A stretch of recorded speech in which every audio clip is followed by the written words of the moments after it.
later. And he was a cornerstone for the Lye family, keeping the family together, even after Grandpa passed away. I'm not a Lye, I'm actually Tay, but the Lye family is the family that I know and I grew up with. So, so just a little bit about what I've learned from my mother about Uncle Yew Thong over the years. They come from a big family of 10 siblings, and so Uncle Yew Thong and my mom, they belong to their mom passed away when they were very young, and then the second set of siblings came about later, and they actually survived and went through the Japanese occupation and the hardship of growing up in the 50s, 40s, 50s, and 60s. And I heard stories like, in a Cantonese family, the boys will always get the better, deal, right? If there was meat, they will get the meat. If there was an egg at dinner or lunch, they will get the egg.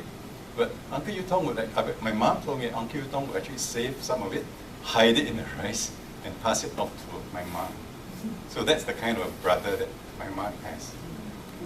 And that actually stuck in my mind over the years. I mean, it's very rare to have such a brother who take care of a sister, right? And other stories like, how they would, because the girls will always have less privileges, how he would actually take care of her. When my mom's, Uncle Yew Thong's mother passed away, and I have a step-grandmother, right? So in that process, life wasn't so easy, especially for the girls. So, but Uncle Yew Thong, as a big brother, took care of her. So there are many, many stories, but I'll just share this one of them. My mom respected Uncle Yew Thong tremendously, and then he set the standard for the family, even for myself. So much so that I just shared with Shireen on Facebook. My mom enrolled me in the same school that Uncle Yew Thong went to, Monks Hill Primary School. And then she's so happy that I also made it to Raffles Institution because that's the school that Uncle Yew Thong went to. So that's how much respect my mom has for him, all right? And that became the standard that we have to live by. As the eldest in the Lye family, he was a man of very few words.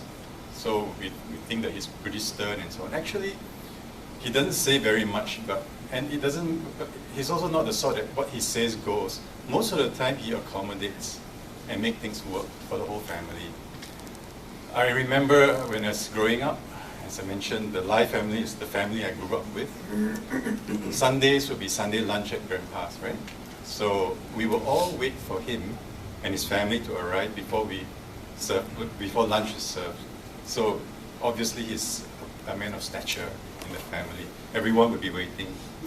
When he comes, hoi fan, Kor Kor lei la. Right? So that was, every Sunday it was a case. And he was one uncle that I would meet every Sunday at my grandfather's place. And initially he would be watching television, but after about 15-20 minutes, the television would be watching him because he'd be so that hasn't changed. Doesn't change, but that's remarkable of him because he just says all the few words.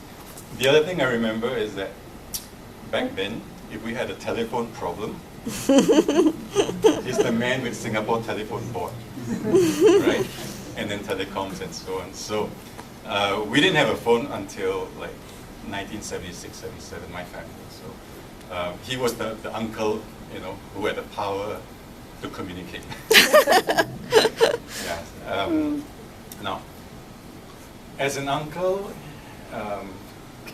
he kind of set the standard, even for me, Uncle Yew Thong and Auntie Jessie.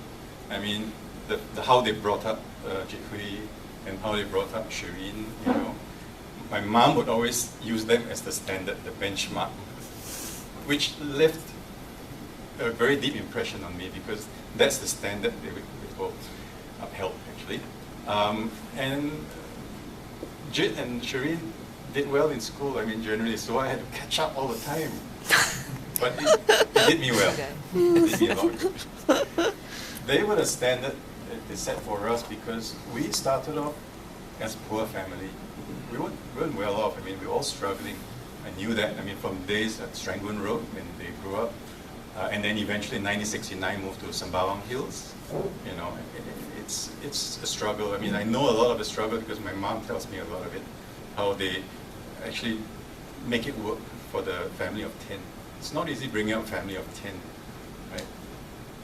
So over the years, you know, we see how Uncle Yew Thong and Auntie Jessie live their lives, you know, as a couple.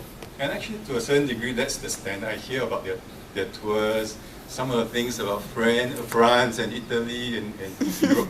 I had no idea. But even now, I'm approaching 50, I'm still discovering some of the things that she shared and they shared. So it's actually very meaningful to me because it's very educational.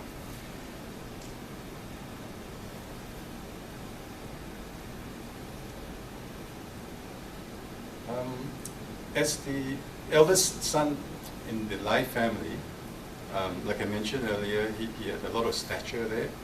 And even though after my grandmother passed away, he continued the tradition of holding the entire Lye family together in his home. So every Chinese New Year or Christmas, there would definitely be a get-together for lunch and so on. So actually, he's the one who continued to carry the flag, right? To keep the family united and hold all together. And each time we meet, we count the number of additions, the number of grandchildren, some of which I cannot remember the names even because they're 40 over, I think by now, more than 40 members each time we gather. So he actually carried on the flag and allowed us to enjoy what, you know, the Lye family ought to have enjoyed throughout the years, even though after my grandparents passed away. And one last thing is that I'm not sure how we found this book appeared. I came across this book maybe a few months ago.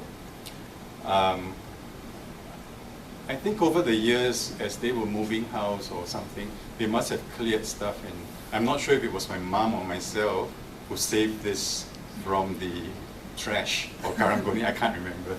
But anyway, just as a testament to the kind of a person Uncle Yew Thong is, this is actually presented to him for perfect attendance at Bible class, Private Lye Yew Thong, and it's dated, let's see, where is it? Ah, yes, it's the first Singapore company, Boys Brigade, 1947. So I'd like to hand this book over to Auntie Jessie, because I'm not sure if it's me or my mom, but we've kept it over the years. I saw it just maybe 3 months ago or something, and I was supposed to pass it to Shirin, but you know. So can I? Thank you, Nick. Yes. I didn't know you existed. So I think although he's moved on to a better place, this goodbye is a temporary one because he's got Jesus. And as I look into the contents of that book, it's actually a study Bible presented to him. So it's amazing how when one gets to know the Lord, 1947, the Lord never let go. He will always be there for us. So until then, when we meet again with Uncle Yew Thong, I thank him and celebrate his life for giving so much to the Lye family and to all of us.